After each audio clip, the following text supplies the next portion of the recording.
in a democratic country, we are here, we are forced to make democracy successful instead of asking whether democracy by its nature is good or bad, at least to us. The same is the case with all the theories we imported. But at least let's put it this way, whether these theories did good to the countries which vouched for them, which practiced them, is it the case? They definitely did not. And what kind of societies they created also? Just imagine, I'll give you an example. These are the very people who preach us today, right? You have a very scrupulous social order system where one particular section is exploited by the other. And did we ever think into the roots of it? I mean, see, how we started looking at our own society is through the lens of the West. Because in the West, they also had this fourfold system. Just as we have Brahmana, Vaishya, Kshatriya and Shudra, they had the church, the king, the landlord, the peasant. There are 4 sections. Yeah. In India also we have 4 sections. Yeah. So the 3 sections are a lake minority. There are very few people exploiting the majority. Yeah. The same might have happened here too. They looked at us. They looked at our society. The 4th class might have been exploited because it happened in our country. Our countries. Yeah. The same lens we adopted. And what actually, throughout their evolution, in spite of their evolution, how the West stood. I have read a book called Leo Huberman, Man's Worldly Goods. Man's Worldly Goods. There he mentions 2 examples that sums up the entire story. And these are the people who are preaching us today how to behave civilizedly. Okay.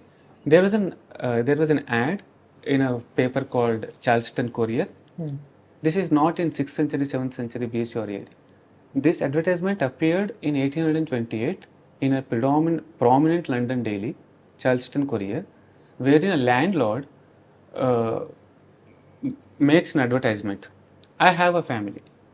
I have a family consisting of a woman 39-year-old, her daughter 16-year-old, her son 14-year-old. I have this family for sale. Interested parties can buy this either whole or piecemeal. So this is the kind of dominance, the kind of society they have created in spite of their evolution from slave to employee. Have you ever seen such cases in this land? And the kind of atrocities that have happened on the 4th class in those countries never happened in this country.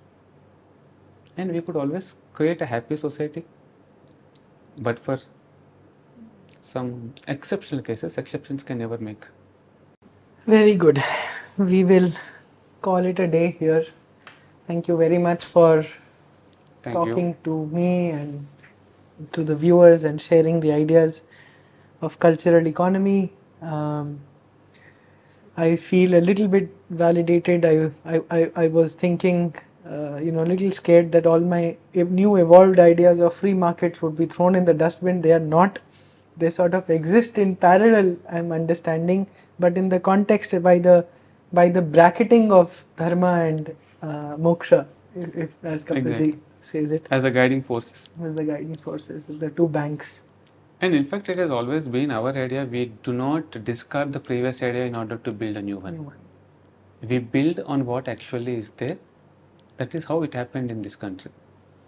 If Sankhya is refuted, Sankhya is refuted, but most principles of Sankhya have taken as they are and built by Vedanta. So we need not discard the previous one in order to posit the new one.